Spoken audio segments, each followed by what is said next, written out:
Is now the time to buy Drake London and Tank Dell. All that and more in this episode of the Locked On Dynasty Football Podcast.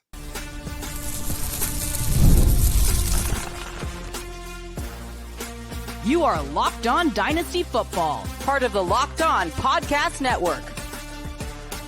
Your team every day. Here are your hosts, Marcus Mosher and Kate Madjuk. Welcome back to the Locked On Dynasty Football Podcast, part of the Locked On Podcast Network, your team every day. Today's episode is brought to you by Game Time. Download the Game Time app, create an account, and use promo code LOCKEDONNFL for $20 off your first purchase. Welcome back. I am your host, Marcus Mosher. You can follow me on Twitter at Marcus_Mosher. Joining me today, as always, is Kate Madjuk. You can follow her on Twitter at Kate Madjuk. You can also read her over at Yahoo. It's a Wednesday show, so of course, Matt Williamson is here. Follow him on Twitter at WilliamsonNFL. We're going to do some buy or sell going into week 4 of the NFL season now that we have some data. And Matt, I want to start with a receiver that I really like, but I want your thoughts here. Drake London, going into the month of September, was being drafted as wide receiver 13. He's got touchdowns in each of the last 2 games, but are you buying him at that price? So maybe I'm old and stubborn, but 3 weeks of data for 2024 usually isn't enough for me to really drastically change my tune on players I dislike or like a great deal. And London fits that mold. I love his situation. I love his talent. I think you have a long-term plan at quarterback as well as a short-term plan. I know it hasn't been wonderful for him, but my man Joey Porter Jr. locked him down in week 1, and I think the best is yet. I had to throw it in there. I think the best is yet to come. I am still very much on board with London. Kate. I am. You look at the wide receivers going just ahead of him in Dynasty startup drafts, courtesy of Dynasty League football here. Tyreek Hill, wide receiver 10. Chris Olave, wide receiver 11. Jalen Waddle, wide receiver 12. I think Drake London still has all of that upside and more. He's 6'4", 219 pounds. He's only 23 years old. As Matt mentioned, they have this answer at quarterback, both short and long term. And I still think this offense, and Marcus, we've talked about this a lot over the last couple of weeks, seems to be still getting its footing with Kirk Cousins after this season-ending Achilles injury. We mentioned the fact that, Kirk Cousins kind of behind the boat when it comes to the race of the recovery from the Achilles injury he suffered as long after Aaron Rodgers did. So, yeah, they're probably going to look a bit different when you contrast them, pound for pound here through 3 weeks. But I think they've looked a little bit better every single week. I think Kirk Cousins looks a little bit more comfortable every single week. I think they could have an interesting second half of the season. They've got a pretty favorable strength of schedule overall. And again, as Matt mentioned, they have the long-term plan at quarterback too. Michael Penix is going to be a great long-term option whenever he does get, this role handed to him. I'm all in on Drake London at that cost. Maybe we'll see it, still kind of linger right around here. But I think the upside is truly a top 5 dynasty asset. Matt, I'm spooked. And you know how much I love Drake London, but I guess there's a couple reasons, right? I think when the Falcons acquired Kirk Cousins, there was the belief that he was going to pepper Drake London with targets, the way that Justin Jefferson got targets, or Stephon Diggs got targets, or Adam Thielen got targets. But he's averaging 6 targets a game. Now he's catching most of the targets, but one of the things that concerns me is he's just not being used downfield at all. He's averaging 9.7 yards per catch this year. I mean, when you're under 10 yards per catch, we're putting that in the Ray McLeod territory. That's the type of receiver you're being used. Does not have a reception over 20 yards this year.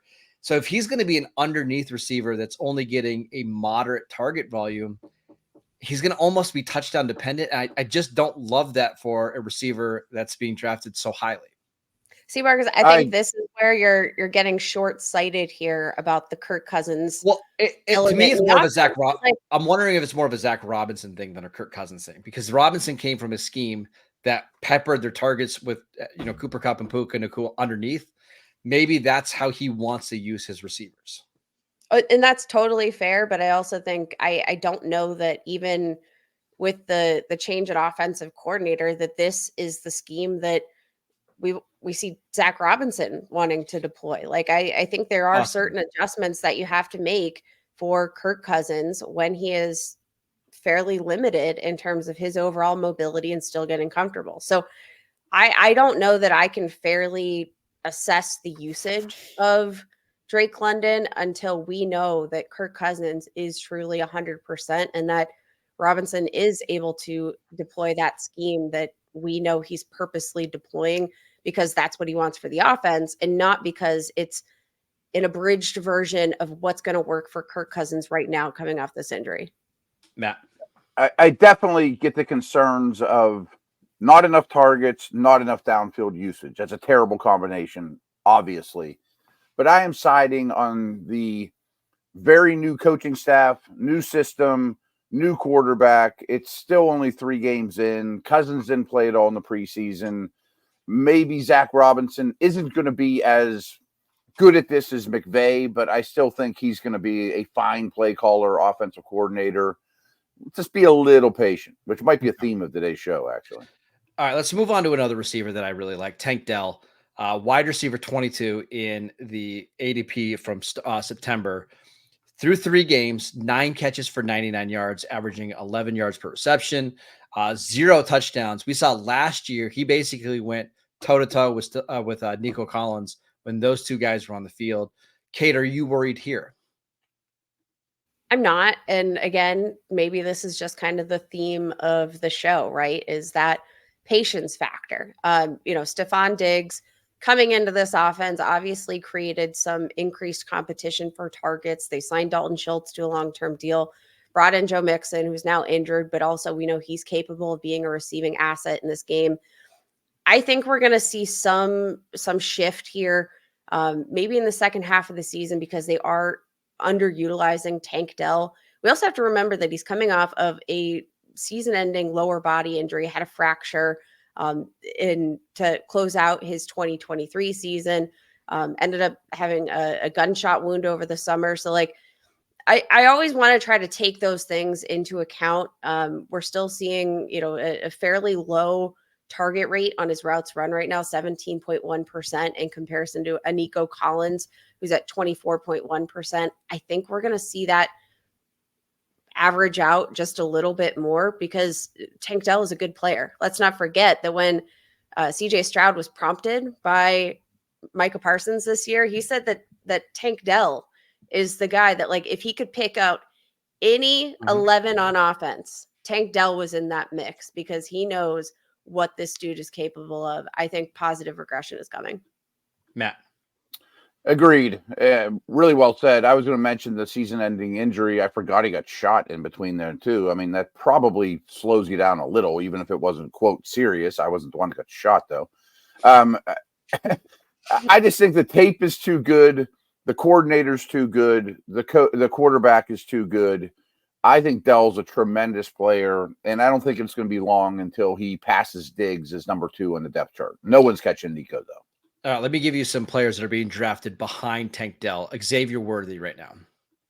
Dell. Kate. Dell. Rashee Rice, wide receiver 24. Rice. Yeah, I'm with you guys. Matt, and I know this one's interesting for you. Brian Thomas. Still Dell. I think we're going to get to some jackable situations, but they might be broken. Yeah. Kate. Also going with Dell, the tiebreaker there being the offense for sure, and the quality of quarterback. And of course, I have to ask the 2 Steeler fans, George Pickens being drafted still at wide receiver 28. Matt, this is an easy one for you. George. Yeah, I'm also. Yeah, there you go. It's literally a nice little softball at the end of the segment. All right, let's talk about Kenneth Walker, who has not played since week 1.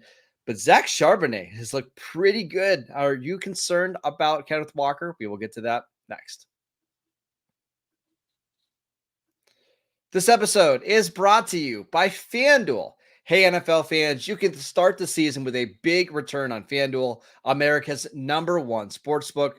So when you're watching a game and you get a hunch that something might happen, or maybe this team is too big of an underdog, you can check out the latest stats, view live play-by-play, and so much more on the same page where you place your bets. I love live betting on FanDuel. There's so many awesome bets you can make, including how will a drive end, what's the updated money line, what's the updated point spread. It's all available, also easy to use over on FanDuel. You can get started with $200 in bonus bets guaranteed when you place your first $5 bet. You don't need to win or lose. All you have to do is place a bet and you get $200 in bonus bets guaranteed. That is FanDuel.com. Again, FanDuel.com. Welcome back to the Locked On Dynasty Football Podcast. We are doing some buy or sell going into week 4. And Matt, let's switch over to the running back position. Kenneth Walker looked awesome in week 1. He's been dealing with an abdomen injury the last couple of weeks. Zach Charbonnet, a former second-round pick, stepped in for him. It looked pretty darn good. Are you concerned that this might turn into a 50-50 split now that Charbonnet has kind of shown well through these last 2 games? No, but Charbonnet's not going away. I mean, he's going to get a big chunk of the pie, in my opinion. I mean, not 50-50. But I watch Charbonnet as this offense rounds into form and think, wow, he looks good. He's really productive. This is working out well. But what if that was Walker back there? It'd be even better. I mean, to me, it's almost a positive for Walker that this offense looks like it's rounding into shape. This coaching staff's doing a nice job, and he's just better. Kate. I'm a little less bullish here on Kenneth Walker. I feel like Matt and I have been agreeing too much, so I've just got to throw a wrench in it. I think that Kenneth Walker, and guys, correct me if I'm wrong. I think we had this conversation at some point during the offseason where I voiced my concerns, not just about like the offense. I love the talent of Kenneth Walker. If I could handpick like one starting running back for the Pittsburgh Steelers, my favorite team, Kenneth Walker would be in consideration to be in the mix for that title because I like his game. I love everything about it. But I've always thought that Zach Charbonnet and Kenneth Walker really do kind of have these 2 different skill sets that can complement each other quite well. I trust Zach Charbonnet in more of this like bruiser back kind of role. Kenneth Walker obviously adds the explosion, the speed element. So like, they are 2 different backs that like I could see an offensive coordinator just trying to figure out how to get both of these guys on the field in any given instance. This is a new regime coming into, Seattle, and we don't really know yet how they're going to favor these guys one way or the other. They had the offseason. Kenneth Walker appeared to be RB1, but I just also think that Zach Charbonnet is a really good football player. So when I look at the price tag of Kenneth Walker, RB11 right now in Dynasty League football startup drafts, I think it feels a little rich, especially when I contrast it with the price tag of Zach Charbonnet, who's sitting down. Do you know how far I have to scroll to find Zach Charbonnet on this list? RB39 behind Jerome Ford, Zamir White, Raheem Mostert. Like, that is a monstrosity. Yeah, and where I struggle with Kenneth Walker is there's running backs are going behind him like, now I'm going to give you a couple. Would you rather have Kenneth Walker at RB11 or Jonathan Brooks at RB12? That's a coin flip, but I think I would go with Walker. Real quick, though, to piggyback off what Kate said, where Charbonnet is going, which is a different combination or conversation, is kind of criminal. I mean, the name she just mentioned, as far as she had to scroll down to get to his name, is nuts. Yeah, it's tough. I mean, James Cook is being currently drafted behind Kenneth Walker. I've got to assume that's going to change by the time we get to October. I still really like Kenneth Walker, but I can't say that I'm not at least a little bit concerned that when he gets back, Charbonnet has played well enough that I think he deserves more touches. And I just wonder what it's going to look like with Kenneth Walker not being a big part of the receiving game. How valuable is that player? He's obviously still valuable, but is he a top 10 fantasy running back or more like a top 14? I think that's where it gets a little hairy, Matt. Yeah, I think that's safe because there is a low ceiling in terms. He's capped as a receiver, as you mentioned, which isn't great. And as you start mentioning names, maybe 12 or 13 is the number, not 9 or 10, Yeah. Let's go to a different running back. This one's a couple tiers lower than Kenneth Walker, but it's Brian Robinson, who is on this really fun Commanders team going into the month of September, being drafted as RB32 which seems quite low. Now, he is a little bit older for a running back on a rookie contract. He's 25. But Matt, are you buying Brian Robinson after watching this Commanders offense? No, they are fun. I think that this offense is bound to crash down to earth in a big way, and because it is a rookie quarterback who will have ups and downs, even though it doesn't look like that's part of the equation. I think the offensive line is well below average. I don't think Robinson's a special talent. Like Walker's a much more talented running back, in my opinion. And it wouldn't blow me away if Washington, used a reasonably high pick on a back next year, 3rd round pick, something like that, in a really deep running back class. Kate, where do you stand with Brian Robinson? Yeah, I'm kind of out, honestly, because I've enjoyed watching him play football. I want to give him kudos to that. But we saw, like, if the game script is going to favor throwing the ball and getting that lead, we have a quarterback now in Jaden Daniels that's more than capable of doing that. We also have a quarterback that's capable of keeping the option and running it in for a touchdown of his own. Like, if you get this guy into an open field, there might not be all that many goal line carries to go around, though I have been kind of surprised, I guess, to say that they haven't utilized and made Jaden Daniels more of a focus around the goal line. But I'd rather get out now and kind of look toward the future, because the longevity here doesn't feel like it's anything significant. Like, I just don't trust it.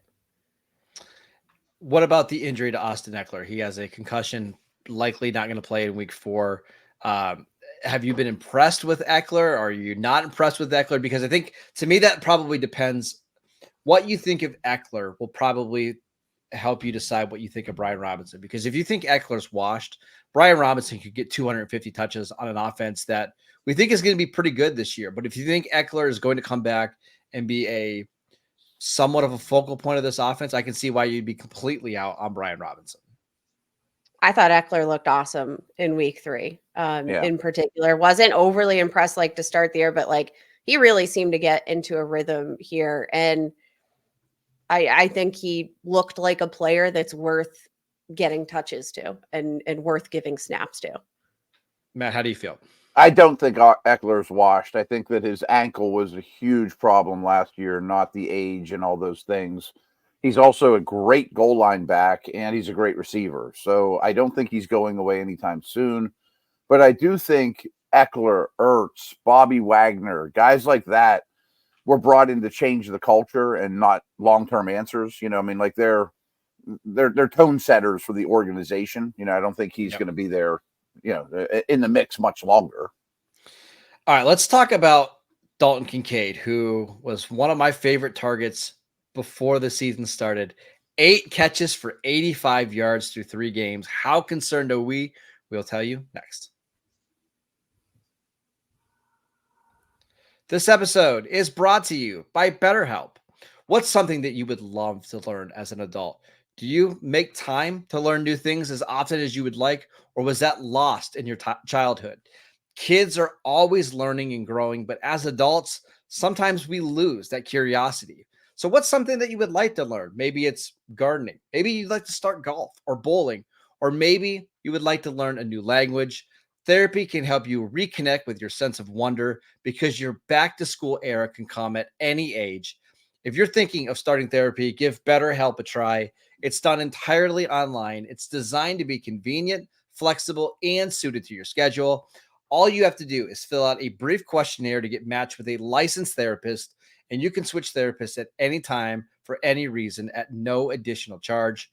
Rediscover your curiosity with BetterHelp. Just visit BetterHelp.com/lockedon today to get 10% off your first month. That is BetterHelp, HELP.com/lockedon.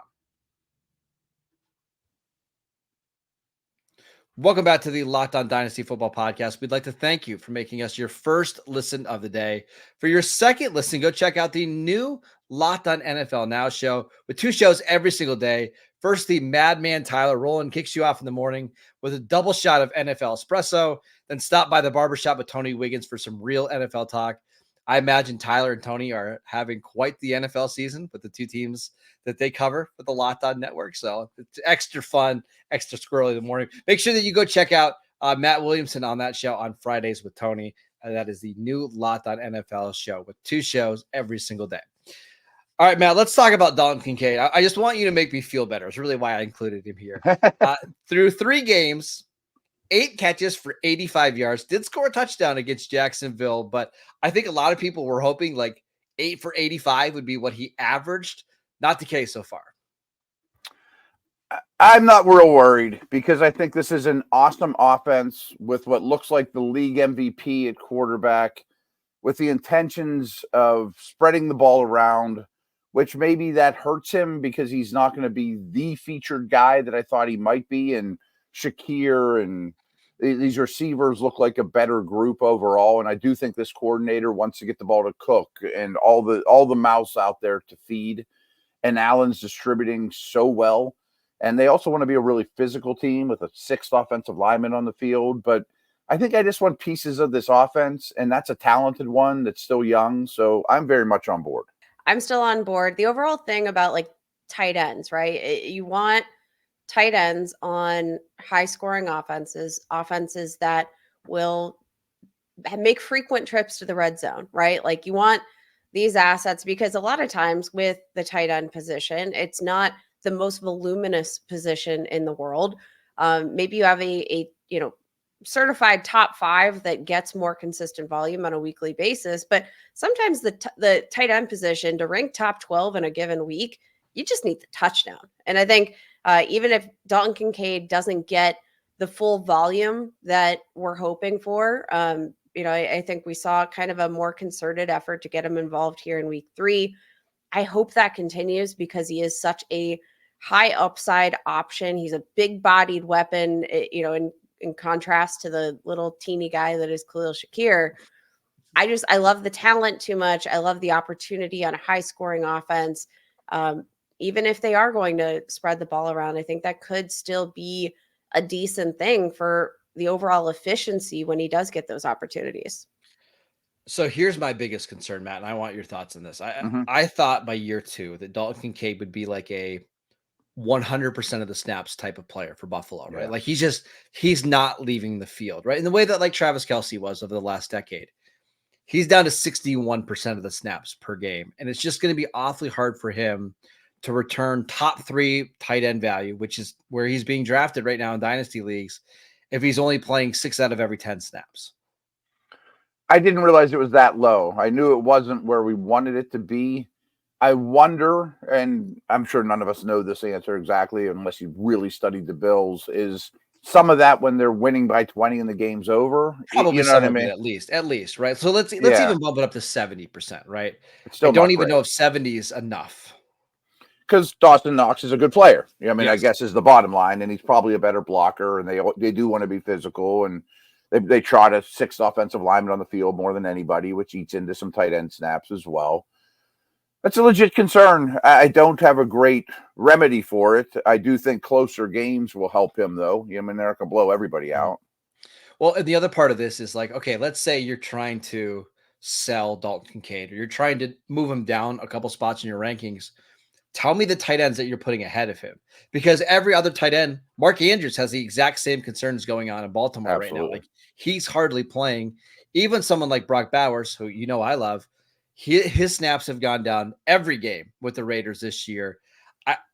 You can be discouraged about Dalton Kincaid, but not move him at all because what other tight ends have shown you? Right? Yeah, what other tight ends have shown you enough to put him ahead of Dalton Kincaid? Like you can't move Pitts up or those names you mentioned. I think we had a conversation of Kincaid versus McBride, 2 months ago or something. I think you definitely have McBride over him now. I still have Bowers over him. Still pretty short list. I mean, are you considering someone like Dallas Goedert, or is that too much recency bias? I'm not yet, No. Right. Yeah. No, that one's tough. All right, Matt, this is the hardest one. And we actually talked about Trevor Lawrence on yesterday's show, but another really rough outing. He was being drafted as QB 13 going into the month of September. Are you buying or selling Trevor Lawrence? This one's hard because I've been a massive Trevor Lawrence defender, and I've blamed those around him, coaching, organization. I think it's a bad organization, flat out. The Jags had the most drops in the league last year. I mean, things like that were out of his control. And if you watch the All-22 last year, it was much better than the stats, so those things tend to correct themselves. But he's been really, really bad this year, and they're really, really bad. And I think Jacksonville and Chicago are the seats that are warming up very fast for coaching changes. And that's not going to help matters. I mean, maybe next year it does, but it's not going to help matters. It could just be a disaster for the rest of the year. I don't know what to do with him. I mean, if I had him, I would not sell him for 50 cents on the dollar. In a super flex, I might throw a cheap offer out because I still believe in him. But let me give you an option. So like Brock Purdy being drafted at QB 15, almost 50 spots below Lawrence. Would you rather have Purdy or Lawrence going forward? I think Purdy, and I'm sure you guys saw it, or maybe not everybody did, but somebody tweeted me the lifetime stats from Daniel Jones versus Trevor Lawrence, and they're like identical. I mean, they're like identical, and then they're looked at in a very different light. And of course, I think we'd all rather have Lawrence and Jones in Dynasty, but if they're producing exactly the same, isn't there something to be said for that? Well, okay, let me give you a little bit further. What if you just want to cash in Trevor Lawrence for another young quarterback like Drake May? Would you do that, or is that a step too far? I might. I mean, you're not going to get Daniels for him. I don't think you're going to get Caleb Williams for him. What about McCarthy and a second or something like that and sit a year? I'm perplexed with this one. I don't know what I wouldn't give him away. Kate, how do you feel? I don't know. This is not a conversation I enjoy having. He's not somebody that I'm actively targeting in trades. I will say that. Like, even with the reduced price, he's not somebody that I'm going out and sending offers for now. But I think you're right, Matt. Like, if you have him, I think you have almost no choice but to hold and hope that maybe next year it's Ben Johnson coaching that offense, or maybe it's Clint Kubiak. It's just so clear that Doug Peterson and Trevor Lawrence aren't fitting together. You're just going to have to wait it out until something changes here. And Matt, what I said yesterday, and this is a throwback to Tuesday's conversation. When you look at the potential head coaching candidates, a Ben Johnson, a Bobby Slowick, right? Like, these are two guys highly touted in this past coaching cycle, ended up staying with their respective teams. But like, if there's a coaching job, there's a vacancy here in, the Jaguars organization. If you truly believe in Trevor Lawrence, you still think there's something there. You look at Brian Thomas Jr., like, there's a lot of pieces that you should like, right? Like, I think there's something that makes that coaching job particularly appealing, as opposed to going into an organization that's in dire straits and needing to rebuild not just the offensive system, but like the roster in general. Like, I think there are some interesting pieces there for the Jaguars that it could be a intriguing destination for potential head coaching candidates. That's an interesting way of looking at it. And I'm sitting here thinking about teams last year. Like, I still think if I am next year's Harbaugh, and the guys you mentioned are perfect examples, I think Lawrence is closer to Herbert than he is Young in terms of who I'd rather coach. So that means you're going to get Bill Belichick coming to Jacksonville, right? Old guys like to go to Florida, so maybe Belichick comes. I don't know. I mean, good staffs have kind of changed around Darnold and Fields and some of these guys we were left for dead. I mean, I really think environment is more important than anything for quarterbacks. Can I give you I promise this is not a biased take. Who's a coach that I think it actually would be really good for Trevor Lawrence? Maybe not good for the Jags, but good for Trevor Lawrence. Like, if Mike McCarthy's contract runs out with the Cowboys and they don't re-up him, I think McCarthy going to Jacksonville and kind of rebuilding Trevor Lawrence, kind of the way he did with Dak when Dak was struggling a little bit in 2019, I think that would be a good fit. I know everybody's going to think that's a horrendous, hiring, but McCarthy has a really good track record of making these quarterbacks look good. I think that would make a lot of sense if McCarthy wants to continue coaching. Not bad. I got no qualms with that at all. I mean, I thought we all kind of thought Peterson was going to be the adult in the room and the stabilizing force, and maybe it's the Jags, not the coach, Yeah. That's why I think it's going to be Bill Belichick. Like, get somebody with just take it over. He's a Yeah. czar, right? But that's what I don't want to happen, because I think Belichick has a certain style of football that he wants to play anymore. We would rather see a coach open this offense up rather than try to reduce it down to just running and play ball control. It's going to be really interesting to see what happens with Jacksonville, not only the rest of this year, but moving forward with Trevor Lawrence. I don't feel good about it. I don't feel great about it either. All right, that is it for today's show. We want to thank you for making Locked On Dynasty Football your first listen every single day. Make your second listen to the new Locked On NFL show. 2 shows every single day, 1 in the morning with Tyler Rowland, 1 in the afternoon with Tony Wiggins. Make sure you check that out. Go download the Locked On Dynasty Football podcast wherever you get your podcasts. We are free and available on all platforms. Follow Matt on Twitter at Williamson NFL. Follow Kate on Twitter at Kate Majuk. I'm at Marcus _Mosier, and we will see you right back here tomorrow.